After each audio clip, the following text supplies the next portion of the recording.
कैसे हैं आप लोग? उम्मीद करता हूँ खैरियत से होंगे। Second year biology chapter 21 cell cycle. आज हम लोग ये न्यू चैप्टर शुरू करने जा रहे हैं। ये चैप्टर थोड़ा सा कॉन्सेप्चुअल चैप्टर है, जिसके अंदर आप सेल के बारे में पढ़ेंगे और सेल डिवाइड किस तरह से होता है ये पढ़ेंगे, और सेल डिवीजन की किस्में भी पढ़ेंगे। इस चैप्टर में से बेसिकली लॉन्ग क्वेश्चन कोई नहीं है, लेकिन शॉर्ट क्वेश्चन इसमें से काफ़ी बनते हैं और इसमें से एमसीक्यूज़ भी आएंगे। तो हम इसी हिसाब से इस चैप्टर की तैयारी करेंगे कि पेपर में इसमें से सारे मार्क्स गेन कर सके। तो शुरू करते हैं cell cycle. First of all देखिए सेल क्या होता है। सेल का आपको पता है जानदारों का बुनियादी यूनिट, हमारे अंदर जो यूनिट ऑफ लाइफ है उसको सेल कहते हैं। अच्छा, सेल डिवाइड भी होता है। जैसे हम छोटे से होते हैं, आहिस्ता आहिस्ता हम बड़े होते जा रहे हैं। मैं बड़ा हो रहा हूँ, आप लोग बड़े हो रहे हैं। हम कभी छोटे से इतने से थे, अब हम इतने हो चुके हैं, बड़े हो चुके हैं। कैसे बड़े हुए हैं?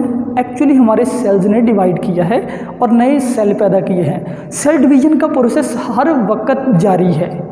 अब ये सेल डिवाइड कैसे करता है? सेल डिवाइड करने के लिए कुछ चेंजेस में से गुजरता है। वो चेंजेस बार बार डिवीजन के टाइम पे रिपीट होती है। उन्हीं चेंजेस को आप सेल साइकिल कहते हैं। सिंपली सेल डिवीजन के टाइम पे सेल जिन चेंजेस से गुजरता है वो सेल साइकिल कहलाती है।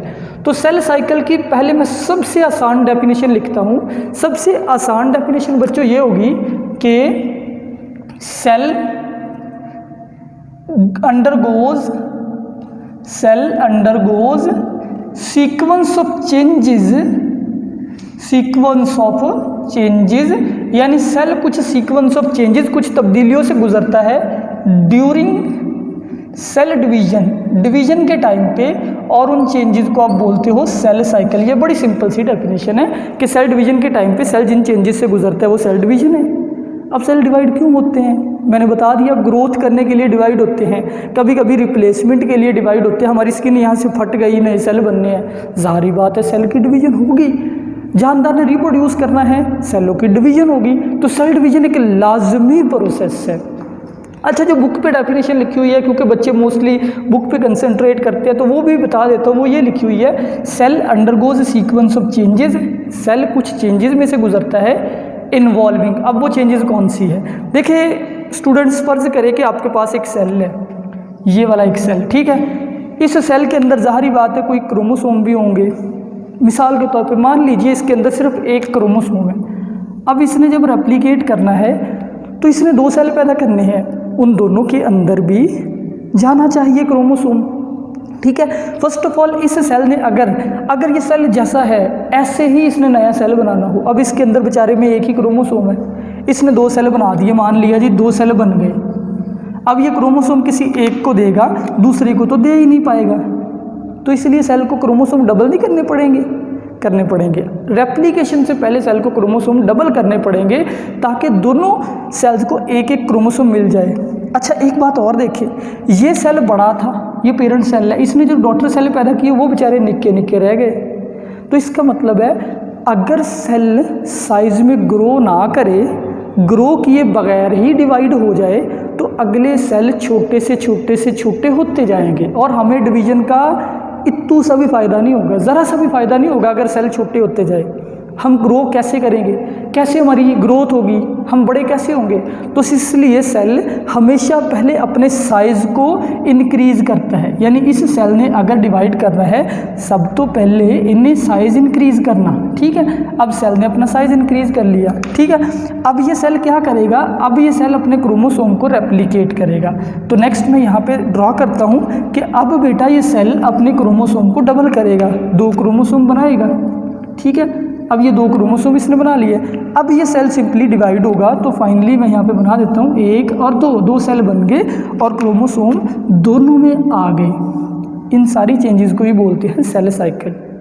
ये सारी चेंजेस क्या है? Cell cycle. तो बुक की डेफिनेशन के एतबार से सेल अंडरगोज सीक्वेंस कहते हैं तरतीब को, sequence of changes involving period of growth. उसमें पहली सीक्वेंस चेंज क्या है?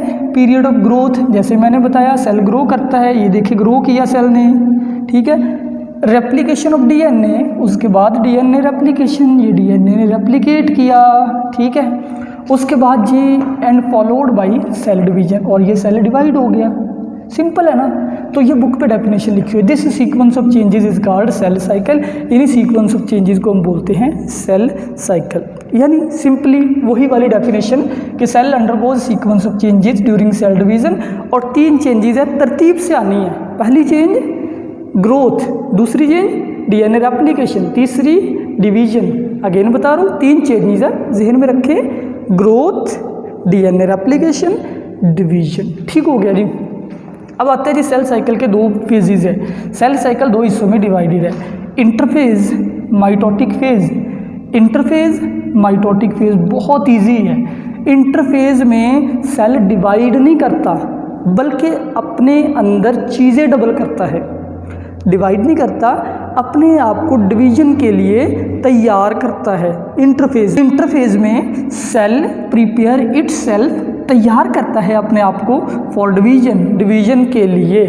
सिंपल सी बात है कि जब सेल डिवाइड ना हो रहा हो, जैसे ये इंटरफेज है ये वाली, कि सेल ने अपना साइज़ को इंक्रीज़ किया, अपने अंदर क्रोमोसोम, उसके अंदर तो चेंजेस आ रही है लेकिन सेल टूट नहीं रहा, 2 में तकसीम नहीं हो रहा। इस फेज़ को बोलते हैं इंटरफेज। सेल के अंदर बहुत मेटाबॉलिज्म हो रहा है, बड़ी चीज़ें बन रही है, ऑर्गेनेलिज बन रही हैं, सेल के अंदर क्रोमोसोम बन रही हैं, सेल के अंदर एंजाइम बन रही है, सेल का साइज़ बड़ा हो रहा है लेकिन सेल डिवाइड नहीं हो रहा। इस फेज़ को बोलते हैं इंटरफेज। तो इंटरफेज बुक पे जो डेफिनेशन है वो ये है, period of cell cycle between 2 consecutive division. 2 divisions के बीच की जो फेज़ है उसको इंटरफेज बोलते हैं। अच्छा सिंपली देखें, ये एक सेल है, ठीक है, ये सेल साइज में ग्रो किया, इसने क्रोमोसोम वगैरह को डबल किया, यानी इसमें काफ़ी चेंजेस आई। अब ये क्या है, ये फेज़ इंटरफेज है। सेल डिवाइड नहीं किया बल्कि सेल में चेंजेस आई। अब सेल डिवाइड कर गया 2 में, ठीक है, अब ये डिवीजन फेज़ आ गई, सेल से 2 सेल बन गए। ठीक, इंटरफेज के बाद डिवीजन होती है और डिवीजन के बाद क्या होती है, इंटरफेज फिर से आ जाती है और इंटरफेज के बाद अगेन डिवीजन आएगी। यानी कि इंटरफेज बीच की फेज़ है, डिवीजन के बाद इंटरफेज के बाद अगेन डिवीजन।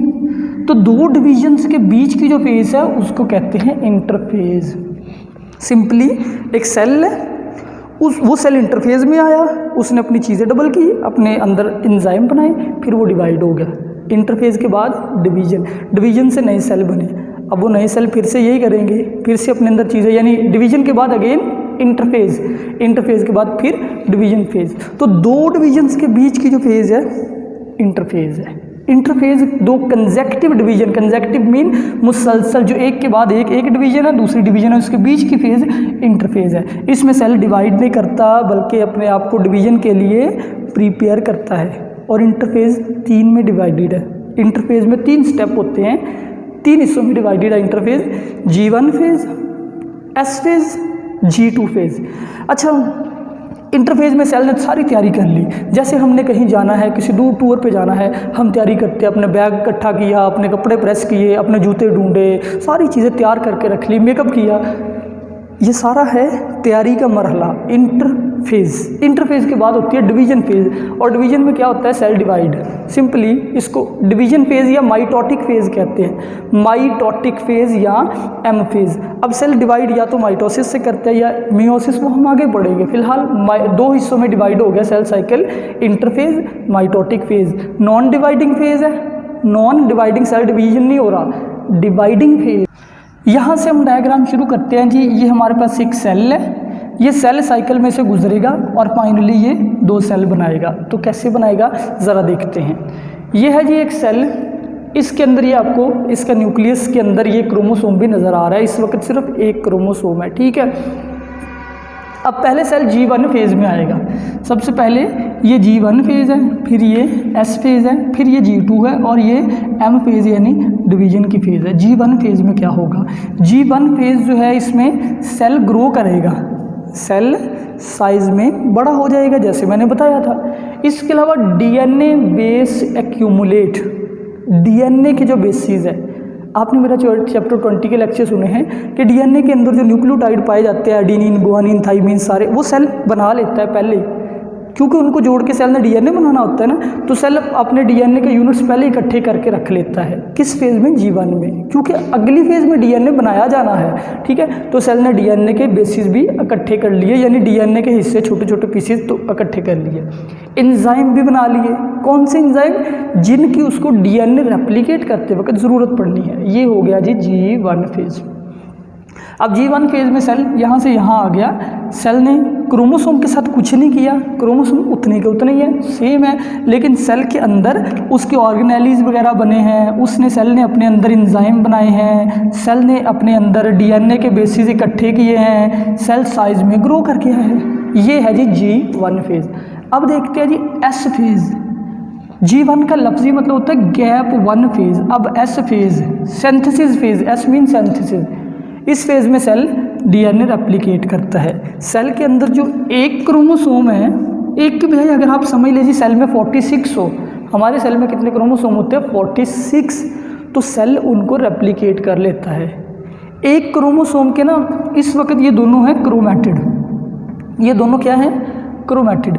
सेल हर क्रोमोसोम के साथ ना उसी जैसी एक और कॉपी बना लेता है। ये एक क्रोमोसोम है, ठीक है, इसकी एक और कॉपी बन गई, तो ये एक क्रोमोसोम रहा, ये उसी के साथ दूसरा, यानी एक क्रोमोसोम रियल था जो कि असली है, दूसरी उसकी कॉपी बनाई। सेल ने क्रोमोसोम की कॉपी बना ली, यानी क्रोमोसोम डबल कर लिए।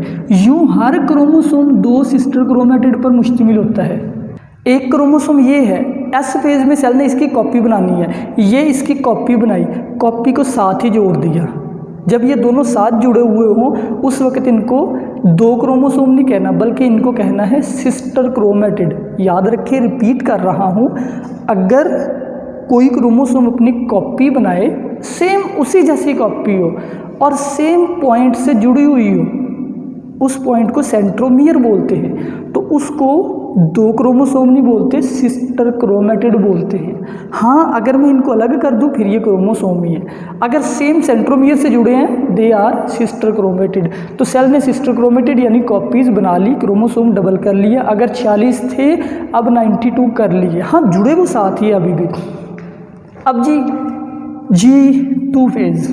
G2 यानी G1 सेल ने साइज में ग्रो किया, एंजाइम बनाए, ऑर्गेनेली बनाए, डीएनए रेप्लिकेट किया, मतलब क्रोमोसोम डबल कर लिए। इस फेज़ में सेल ने क्रोमोसोम भी डबल कर लिए, G2 फेज़।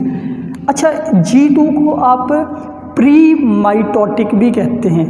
प्री मीन पहले, mitotic mean M phase, M phase से जो पहले वाली फेज़ है। इसी तरह कभी कभी G1 को पोस्ट माइटोटिक भी कहते हैं। पोस्ट मीन बाद में, पोस्ट माइटोटिक यानी माइटोसिस के जो बाद है वो G1 है, और माइटोसिस से जो पहले है लास्ट फेज़ वो G2 है। इसलिए G2 को आपको पेपर में यूँ शॉर्ट क्वेश्चन भी आ सकता है, what is post mitotic cell या what is post mitotic phase. अच्छा, G2 फेज़, इसमें सेल स्पिंडल फाइबर बनाने वाली प्रोटीन बनाता है। अगली फेज़ में सेल ने डिवाइड होना है, उसको स्पिंडल फाइबर चाहिए, तो सेल वो वाली प्रोटीन बनाएगा जो स्पिंडल फाइबर में यूज़ होगी। फिर सेल प्रोटीन्स यानी एंजाइम बनाएगा।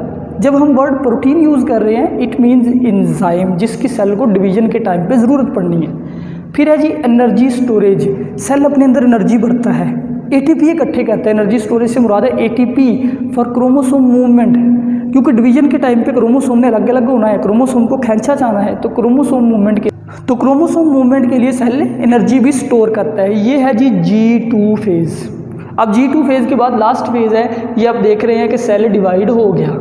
सेल डिवाइड हो गया, जब डिवाइड होगा तो ज़ाहिरी बात है फिर इससे एक सेल से 2 सेल बन जाएंगे। ये लो जी 2 सेल बन गए और दोनों में क्रोमोसोम चले गए। तो मैंने सिर्फ सहूलत की खातिर आगे एक ही क्रोमोसोम लिखा, एक ही सेल बनाया है कि ये जो सेल बना यानी जो पोस्ट माइटोटिक सेल है ये फिर से G1 से गुजरेगा, S से G2 से, और ये सारा साइकिल यूँ ही चलता रहता है। इस साइकिल को बोलते हैं सेल साइकिल। एक बात और, कभी कभी जो पोस्ट माइटोटिक सेल है यानी माइटोसिस के बाद जो सेल बना या डिवीजन के बाद जो सेल बना वो एक और फेज़ में चला जाता है जिसको कहते हैं G0 फेज़। क्या कहते हैं? G0 phase. अब ये मैंने देखे सेल साइकिल से इसको बाहर कर दिया, यानी कि ये सेल अपनी डिवीजन रोक लेता है।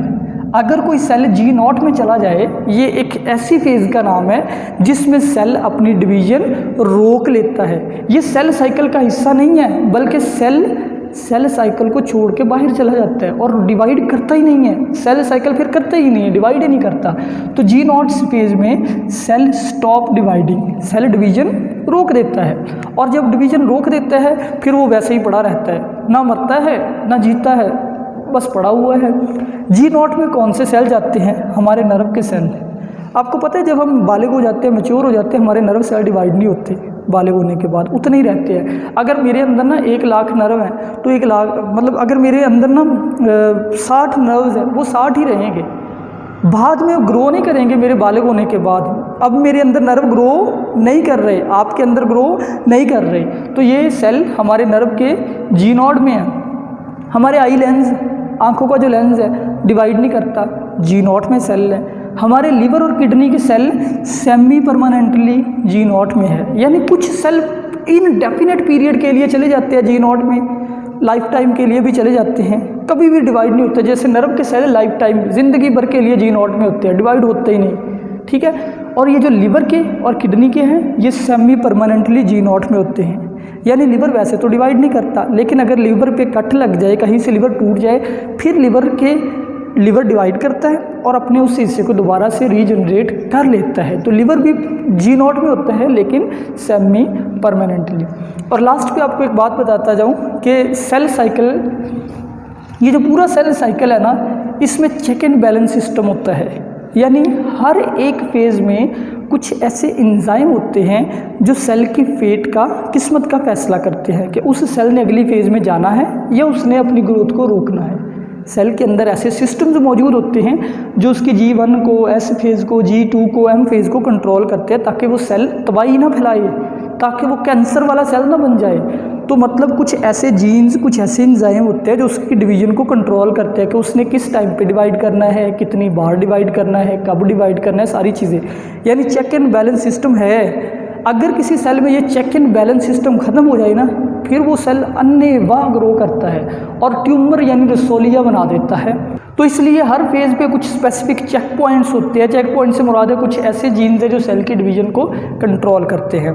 और लास्ट पे आपको बताता जाऊँ सेल साइकिल में कितना टाइम लगता है। तो सेल साइकिल, ये इंसानी सेल के लिए मैंने टाइम लिखा है। इंसानी सेल में G1 फेज़ 9 आवर्स लेती है, 9 आवर्स। S फेज़ सबसे ज़्यादा टाइम लेती है, 10 आवर्स। G2 फेज़ 4.5 आवर लेती है। और M फेज़ यानी माइटोटिक फेज़ बहुत ही छोटी होती है जो सिर्फ 30 मिनट्स लेती है।